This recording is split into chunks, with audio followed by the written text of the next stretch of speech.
Thank you everyone who's been visiting and subscribing to radiumquest.com.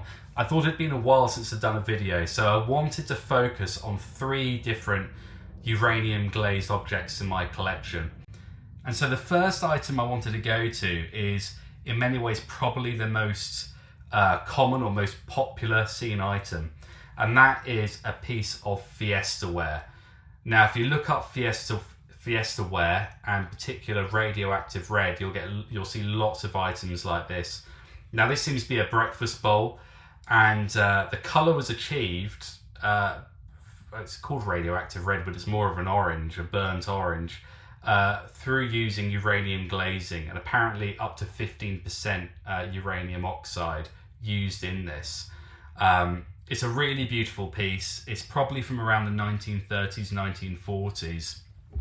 And if I turn my spectrometer sound on / Geiger counter, so this is currently reading background radiation.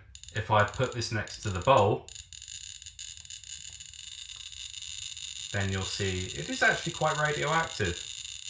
And to think people used to eat their breakfasts off these things. The whole thing is glazed, even the back as well. Quite a spicy breakfast bowl there.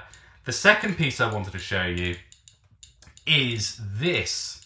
Now, this is a wonderful vase that actually was bought locally. I found it in a very cluttered antique shop on the top shelf. And it's unclear where it comes from. It's definitely around 1960s age.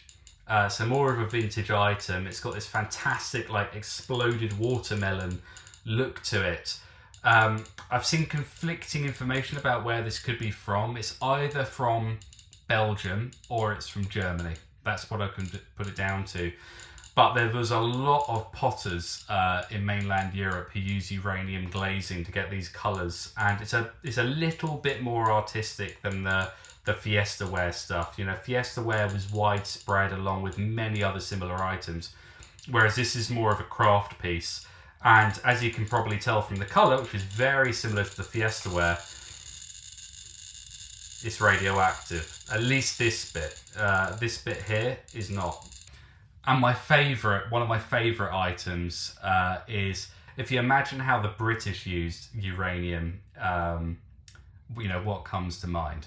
Of course, posh dinner stuff, tea sets, and that's exactly what we have.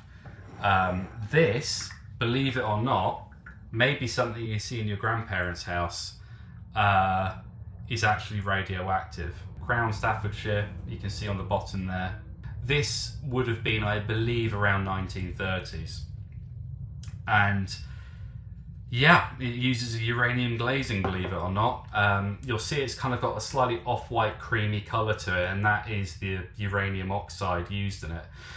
This stuff is everywhere in the UK, probably akin to the Fiestaware that you find in the US. And the only real way you can tell is by getting your UV light that you'd use for finding your uranium glass and shining it on it. So here we go.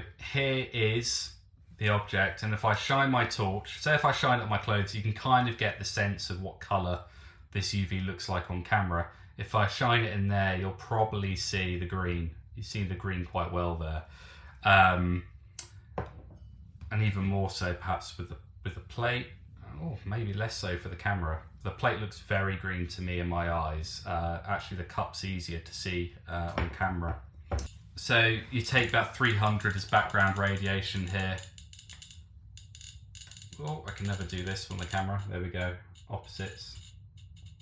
You'll see it's beginning to climb, and actually the longer you leave the counter in there, the higher it goes. Yeah, it's just jumped to 600.